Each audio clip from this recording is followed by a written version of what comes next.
अपने जीवन का ध्येय बना करके उन कार्यों के लिए सदैव समर्पण भाव के साथ कार्य किया और बिना किसी की परवाह के बगैर किया।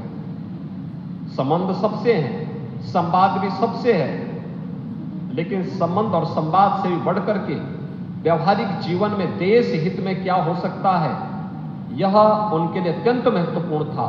सनातन धर्म के हित में क्या हो सकता है, जो सनातन धर्म के हित में होगा, जो देश के हित में होगा, वही हम करेंगे। इसके अलावा हमारे किसी प्रकार के संबंध और संवाद का कोई मायने नहीं। और इसको उन्होंने जीवन पर्यंत निभाया। कौन नहीं जानता है, देश की आजादी की उस लड़ाई में सरदेव भाई जी को नजरबंद किया गया, जेल के अंदर डाला गया, साहित्य कल्याण का साहित्य जब्त तो हुआ, लेकिन उन्होंने इसकी परवाह के बगैर लगातार कार्य करते रहे। हर एक उस क्रांतिकारी के साथ सहयोगी बने रहे। यह भक्ति की वह शक्ति है जो सदैव भारत की धरती ने दिया। कभी गुरु गोविंद सिंह जी के नाम पर, कभी छत्रपति शिवाजी के नाम पर, कभी महाराणा प्रताप के नाम पर, और मध्यकाल के इस पूरे कालखंड को उठा करके आप देखेंगे, जितने बड़े क्रांतिकारी हुए, जितने महान योद्धा हुए, उनकी आधारशिला किसी न किसी भक्ति की आधारशिला से वे आगे बढ़कर के शक्ति के एक पुंज बनकर के राष्ट्र का नेतृत्वकर्ता बने। और राष्ट्र के नेतृत्वकर्ता के रूप में उस कालखंड में उनका जो बलिदान था वह देश के लिए एक नई प्रेरणा का केंद्र बिंदु बना।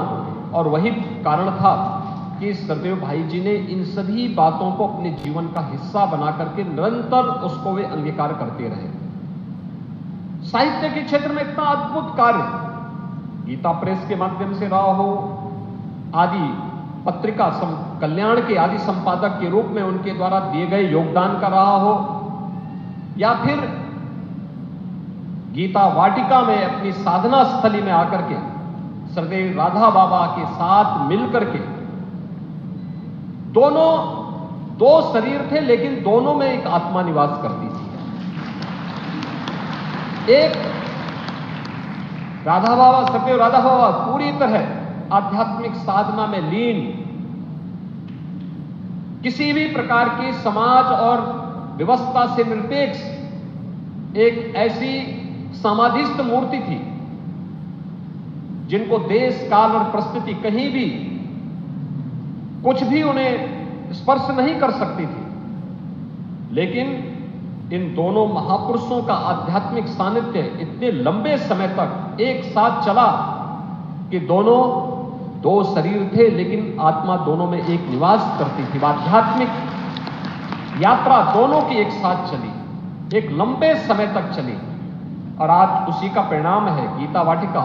उसी आध्यात्मिक शक्ति के एक पुंज के रूप में निरंतर नए नए प्रकल्पों को आगे बढ़ाने के लिए कार्य करती है, लोक कल्याण को अपने जीवन का ध्येय बनाती है। आज जब हम लोग इस बात को देखते हैं, आज भारत स्वतंत्र है। स्वतंत्र भारत में आज देश के अंदर जिस प्रकार का नेतृत्व है वह भारत